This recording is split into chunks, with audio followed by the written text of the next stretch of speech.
Hello साथियों, कैसे हो आप लोग। उम्मीद करता हूँ सब लोग बेहतर तो नहीं होंगे। जब से यूपीएसआई का रिज़ल्ट आया है तब से इससे कई लोगों को फ़र्क पड़ा है। जिनका इसमें फाइनल सिलेक्शन हो गया है उनको भी फ़र्क पड़ा है, और जिनका फाइनल सिलेक्शन किसी कारण से नहीं हो पाया है उनको भी फ़र्क पड़ा है। कुछ लोग थे जिनका नाम यूपीएससी में आ गया था लेकिन फाइनल में आउट हो गए। उनके दर्द का कोई अंदाज़ा ही नहीं है।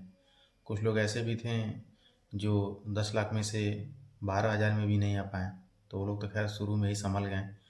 लेकिन यहाँ पर कुल मिलाकर के बात ये है कि देखिए, सबका सिलेक्शन हो पाना तो संभव नहीं है, क्योंकि सीटें लिमिटेड होती हैं और तैयारी करने वाले बच्चे भी लिमिटेड होते हैं। लेकिन उसके कम से कम 10 गुना, 20 गुना, 25 गुना बच्चे होते हैं तैयारी करने वाले। ठीक है। अभी आप लोग देखिए कि कम से कम 200, 250, 300 बच्चे एक एक सीट पर फाइट कर रहे थे यूपीएसआई में। और अभी कांस्टेबल में भी 60-70 बच्चे पहुंच रहे हैं सब। तो कहने का मतलब ये है कि उन 60-70 में से या फिर उन 250-300 में से होगा सिलेक्शन तो सिर्फ किसी एक का ही होगा। लेकिन कहने का मतलब ये है कि ऐसा तो है नहीं कि जो लड़का 1 या नंबर से, चाहे 2 नंबर से जो फेल हो गया, उसने तैयारी नहीं किया था। तैयारी उसने भी किया था, लेकिन कुछ उसकी किस्मत साथ नहीं दे पाई, कुछ उसके संयोग सही नहीं बन पाए। कुछ हो सकता है कि एग्ज़ाम हॉल में वो भाई बहुत सी चीज़ें होती हैं, आदमी प्रेशर भी हैंडल नहीं कर पाता है, बहुत सी चीज़ें होती हैं। ठीक है। तो और इस बार आप लोग देखिए कि सबसे ज़्यादा जो कांस्टेबल्स का जो इसमें सिलेक्शन हुआ है उसके पीछे सबसे बड़ा कारण यही था इसमें कि उन लोगों की तैयारी भी बहुत बढ़िया थी। पहली बात। दूसरी बात यह कि वो लोग एक उन लड़कों से ज़्यादा फ्री माइंड होकर के एग्ज़ाम दिए जो जो लड़के एम्प्लॉयड नहीं थे। ठीक है।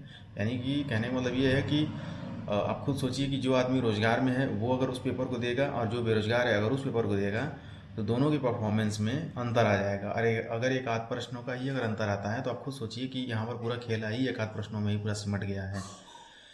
तो कहने का मतलब ये है कि हमारा तो खैर शुरू में ही नहीं हुआ था, और 21 वाले में हुआ था लेकिन उसमें अंडर हाइट में हो गया था। ठीक है। मार्क्स उसमें काफ़ी अच्छे थे लेकिन अंडर हाइट में हो गया था, इस वजह से मेरा उसमें नहीं हो पाया। और इसमें मैंने मेहनत तो किया था, लेकिन हालांकि उसमें मेहनत कम किए थे लेकिन उसमें बढ़िया नंबर आ गया। वही बात है, किस्मत वाली बात है। आप खुद मेरा एग्जाम्पल आप लोग देख लीजिए कि 2021 वाले एसआई वाली भर्ती में मैंने उतना मेहनत नहीं किया था लेकिन नंबर भी बढ़िया था, लेकिन शायद होना नहीं था इसलिए मैं अंडर हाइट हो गया। ठीक है। और इसमें था तो एकदम साल भर से पूरा लगे हुए थे, दिन रात एक करके एकदम पढ़ाई करे। तो लास्ट के 3 महीने तो बहुत बढ़िया से पढ़ाई की, लेकिन अब खुद सोचिए कि फिजिकल के लिए भी मेरा नाम नहीं इसमें आया। तो कहने का मतलब ये है कि आप लोग अपनी अपनी गलतियों को देखिए कि कहाँ पर इसमें कमियां रह गई, कहाँ पर क्या गलतियां थी, उनको आप समझिए, उनको सुधार करने का प्रयास करिए। अगली भर्ती फिर से उम्मीद है कि आएगी, और इसके चांसेस बहुत ज़्यादा हाई हैं कि वैकेंसी आएगी। क्योंकि अगर वैकेंसी नहीं लाना होता तो उसकी, आप खुद सोचिए कि अगर वैकेंसी नहीं लाना होता तो क्या ये लोग इतना फास्ट प्रोसेस करते हैं। बताइए कि 14-15 मार्च को एग्ज़ाम होता है और 14 जुलाई को, यानी कि सिर्फ 120 दिन के अंदर उत्तर प्रदेश सब इंस्पेक्टर का फाइनल रिजल्ट आ गया। ठीक है। तो ये बहुत बड़ी बात है। इसका मतलब ये लोग तेज़ी दिखा रहे हैं, तो कहीं ना कहीं इसके पीछे सबसे बड़ा कारण ये है कि इन लोगों को एक और भर्ती लाने के लिए ये लोग विचार पूरा बना चुके हैं। ठीक है। और जहाँ भी सोर्सेज मिल रहे हैं वहाँ से पता चल रहा है। मेरे भी कुछ मित्र हैं पुलिस डिपार्टमेंट में जिससे बात होती रहती है, तो वो बताते हैं सब।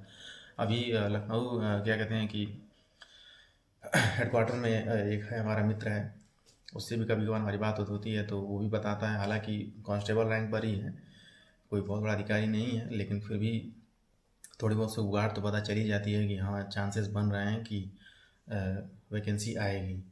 तो आप लोग अपना बढ़िया से तैयारी वैयारी करिए और बढ़िया से आप लोग करिए, जो कमियां थी उन कमियों को दूर करिए और प्रयास करिए कि इस बार सिलेक्शन हो जाए। लेकिन एक पॉजिटिव माइंड के साथ तैयारी करना बहुत ज़्यादा ज़रूरी है। और मैं भी इस बार करूँगा तैयारी, मन तो अभी है कि हाँ किया जाए। ठीक है। अभी इच्छा है अंदर से, बाकी देखते हैं क्या होता है आगे। जैसा भी होगा आप लोगों को मैं सूचित करूँगा। लेकिन जो भी कमियां रही हैं अगर तैयारी करूँगा तो उन पर सुधार करूँगा, उन पर काम करने का प्रयास करूँगा और पूरा कोशिश करूँगा कि सिलेक्शन हो। और अगर नहीं होता है तो भी कोई मन में मलाल नहीं होना चाहिए। इस बार देखिए अगर नहीं हुआ तो कहीं ना कहीं मेरे मन में ये सब चीज़ें हैं कि शायद मैं क्या कहते हैं कि परफॉर्मेंस शायद मेरा बढ़िया नहीं हो पाया एग्ज़ाम में। ठीक है। और यही वजह था कि हालांकि लग रहा था कि एग्ज़ाम देने के बाद कि मतलब हो जाएगा इस बार, लेकिन अ, भाई पेपर ही इतना आसान आ गया तो भाई क्या किया जाए, सबके नंबर बढ़िया आ गए। और उस बढ़िया में भी जिसके सबसे बढ़िया थे उसका सिलेक्शन हुआ है।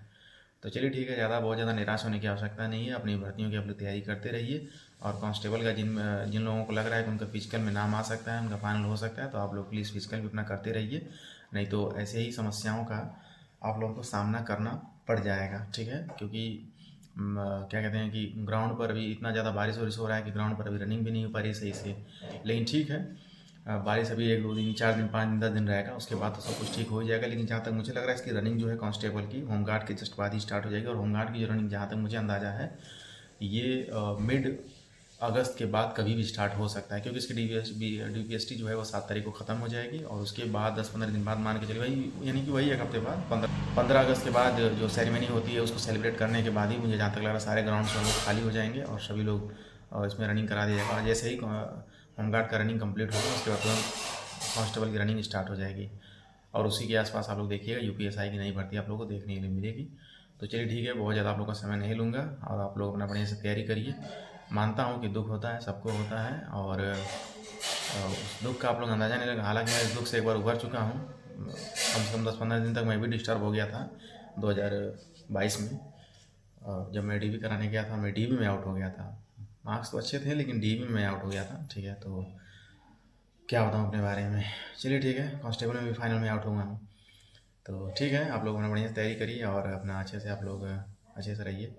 अभी क्या बोलूँ, फिर से आप लोग बढ़िया से तैयारी में अपना लगिए।